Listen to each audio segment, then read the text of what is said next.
करिए, पहले खर्चा कम करिए, क्योंकि वो अपने लोगों को लेके आता है। कोई और ऐसे लोग सोच रहे हो कि हमें रख लेगा, नहीं, उनके अपने एक्सपर्ट होते हैं। कुछ संगठन है जैसे जेई संगठन है, वो हमारे साथ आ गया, धीमे धीमे वो भी आ रहे हैं, सब लोग हमारे साथ बैठ रहे हैं। तो आपसे बस इतना अनुरोध है, जो रेगुलर के लोग हैं, 26,000 रेगुलर के पद समाप्त हो रहे हैं पूर्वांचल और दक्षिणांचल के।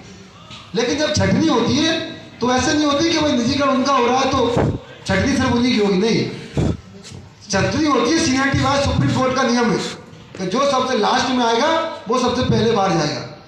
जैसे अगर 26,000 पद खत्म होंगे तो उसमें ए भी होंगे, एक्सीएन भी होंगे, एसई भी होंगे, उसमें जेई भी होंगे, टीजी2 भी होंगे, बाबू भी होंगे, उसमें सब लोग होंगे। मैं एग्जांपल देके बताता हूँ, जैसे 2023 बैच का जो नया ए आया होगा इसमें, उसकी नौकरी सबसे पहले जाएगी, फिर 22 बैच की जाएगी, फिर 20 बैच की जाएगी, फिर 18, 17, 16, 15, अब कुछ 15, 14 के एक्सीएन बन गए। तो जो एक्सीएन के भी पद कम होंगे, क्योंकि एक्सीएन के भी पद खत्म होंगे पूर्वांचल के, तो वो डिमोट होके ए बनेंगे, और जो 12 बैच के ए एक्सीएन है वो ए बन जाएंगे, और जो 14 और 15 बैच के ए है वो कुछ बाहर चले जाएंगे एक्सीएन, और कुछ ए बन जाएंगे। तो ये मान लीजिए कि बड़े स्तर पर छटनी होनी है और बाहर का रास्ता जाना है। अगर अभी भी लोग नहीं समझ रहे हैं इस बात को, तो फिर तो किसी कुछ कहना ही नहीं है। और रही बात निजीकरण की, देखिए प्रबंधन से हमने कहा है कि आपको देखा होगा बीसी के माध्यम से चेयरमैन साहब ने स्पष्ट बीसी की थी कि सीनियर लोग तो सब समझदार हैं, ऐसी चीज तो सब समझदार है, लेकिन कुछ एज और एक्सीएन है वो कह नहीं पा रहे थे कि अकेला गुंजर है, उसको कोई समझा नहीं पा रहा है, वो सुनने को तैयार ही नहीं। अब एक बात मैं बताऊं, आप मेरे घर को बेचने के लिए बोल रहे हो, कौन कह देगा भाई कि मैं कुछ नहीं करूंगा? अरे मार मार के मैं घर ही कर दूंगा यार, बेचने की तो बहुत दूर की बात है, क्या की बात कर रहे हो? इसलिए आप सभी लोगों से मैं कह रहा हूँ, भैया मर जाओ लेकिन विभाग को बिजली मत देना, ये कलंक अपने माथे पे मन लगाना, क्योंकि ये लोग, ये हमारे पुरखों ने बचा के बन दिया है, और हम क्या जाएंगे इसको बेच के चले जाएंगे, किसको मुंह दिखाओगे वही बेचने के बाद? अगर 42 जनपद चले गए तो पूरा भूगोल जो है ना, पूरे यूपीपीसीएल का भूगोल खत्म हो जाएगा, कट जाएगा पूरा हिस्सा। बात समझ में आ रही है? आप लोग एम्प्लॉय पश्चिमांचल, मध्यांचल या पूर्वांचल के नहीं है, आप पूरे यूपीपीसीएल के एम्प्लॉय है, पूरे प्रदेश के एम्प्लॉय है। इसलिए हम एक 42 जनपद तो बहुत दूर की बात है, एक बिजली घर भी बिकने नहीं देंगे। बात समझ में आ रही है आपको? एक बिजली घर भी बिकने नहीं देंगे। अगर ये संकल्प आप ले लेंगे सभी लोग, तो किसी की हिम्मत है कि आपको बाहर निकल दे? अरे बेईमान लोग हैं जो बेच रहे हैं, बड़ा मोटी रकम लेके सौदा कर रहे हैं लोग विभाग का। नहीं तो बताओ, 10 लाख करोड़ की संपत्तियां मात्र 15 से 18 करोड़ रुपया बेच रहे हैं। इससे बड़ा तो कमीशन गोली चल रही है। एक दिल्ली के बड़े पत्रकार ने कहा था कि 10,000 करोड़ की घूस चल रही है इसको कराने के लिए, दिल्ली से लेकर लखनऊ से लेकर कानपुर तक 10,000 करोड़ की घूस। इतनी तो कंपनियों की बोली नहीं लग रही है। तो ये सब बहुत बड़ा कमीशन और घूस का मामला चल रहा है, बहुत बड़ा भ्रष्टाचार चल रहा है इसमें। और देखिए, आप लोग न्याय की लड़ाई लड़ रहे हो, अपने घर के बचाने की लड़ाई लड़ रहे हो, और जब आप पूरी बिना किसी डर के और ईमानदारी की लड़ाई लड़े, हमेशा आप लोग जीते हो, सरकार हमेशा बैकवर्ड पे गई। आप 2015 में भी जीते थे, 2020 में भी जीते, और लड़ोगे ईमानदारी से तो 2025 में नहीं जीतेंगे हम लोग। इसलिए आप निश्चित रहिए। अभी क्या है, इसी कारण से पहले एक सबको कहा गया मीटर लगा दो भाई।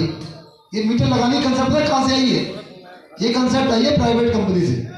उसने कहा भैया सबके मीटर तो हम लगा लेंगे, लेकिन ये कर्मचारियों के मीटर आप लगा के मैं दे दो, क्योंकि आप लगा के दे दोगे तो हम बिल वसूलते रहेंगे इनसे, नहीं तो इनसे बिल नहीं मिल पाएगा। आपको पता है पूरे प्रदेश में 2 करोड़ 60 लाख स्मार्ट मीटर लगाने हैं। कितने? 2 करोड़ 60 लाख। उसमें से कितने लग पाए अभी तक पूरे प्रदेश में? मात्र 5%। यार सिर्फ 31,000 कर्मचारी आपको दिख रहे हैं, करोड़ों लगाने अभी तो हमें ही पहले दिख रहे हैं, जबकि हम बिल पहले जमा कर रहे हैं। ये सब प्राइवेट कंपनियों के दबाव में आके निजीकरण के उद्देश्य से मीटर लगाने का काम हो रहा है। और आपको पता है कि ये रियायती दर की बिजली कोई हमें खैरात में मिली है क्या? नहीं ना। अरे हमारे 22,000 लोग जेल में गए थे, 25,000 बर्खास्त हुए थे, तब ये सुविधा हमें मिली है। कैसे लगा लोगे भाई मीटर? लगा के तो दिखाओ। Electricity reform act 1999, transfer scheme 2000, और 24 जनवरी 2000 का समझौता हमें अधिकार देता है कि जब भी रियायती दर की बिजली की बात की जाएगी तो ये मान के चलिए कि जैसे आज भी यूपीएससी काम कर रहा है, 2000 वाला यूपीएससी, और आप कह रहे हो कि इनको लगा देंगे, मीटर लगवा देंगे।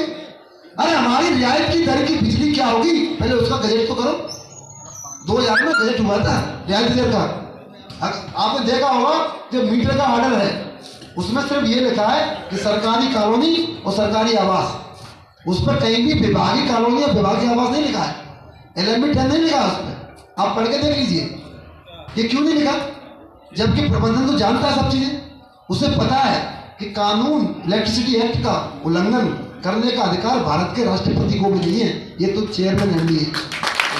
हाँ समझे ना, इसलिए उनकी हिम्मत नहीं है कि इस पर ऑर्डर करते लिखित में कि आप जो है इनके यहाँ पर भी लगा दीजिए।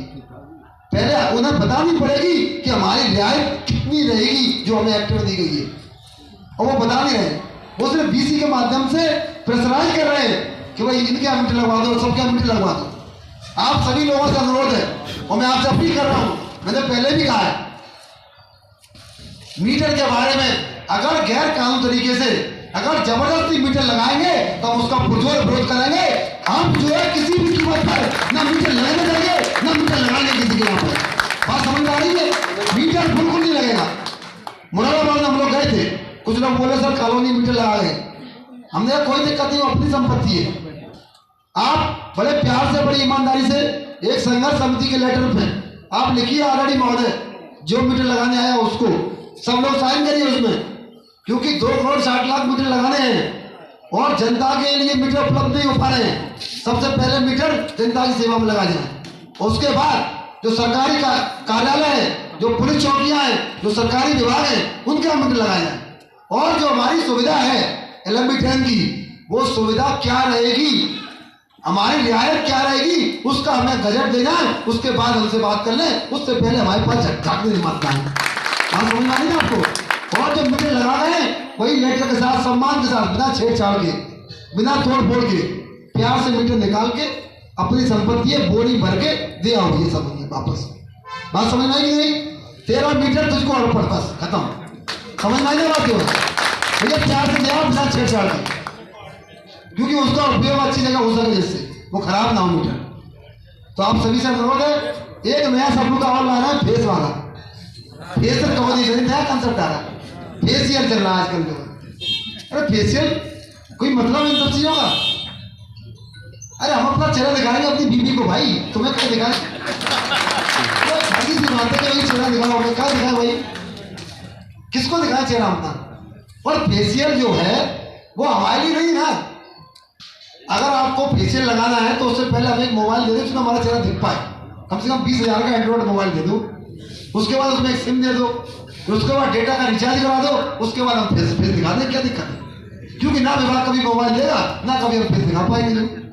बात समझ में आ रही है ना, तो हम स्पष्ट कह रहे हैं ये सिर्फ और सिर्फ आपको रोकने के उद्देश्य से, निजीकरण में आपकी भागीदारी ना हो उसके उद्देश्य से लगाया जा रहा है। इसको हम कतई बर्दाश्त नहीं करेंगे, कोई भी फेशियल दिखाने की, कोई भी चेहरा दिखाने की आवश्यकता नहीं है। हम लिखित में इसका लेटर लिख के भिजवा देंगे चेयरमैन साहब को। ये सब फेशियल वेशियल कंसर्ट निजीकरण का समय नहीं चलेगा। अरे आप तो फेशियल से डर रहे हो भाई, शक्ति भवन में तो फाटक लगे, ऐसे फाटक खुलते हैं ऐसे करके दोनों तरफ से, और वो फाटक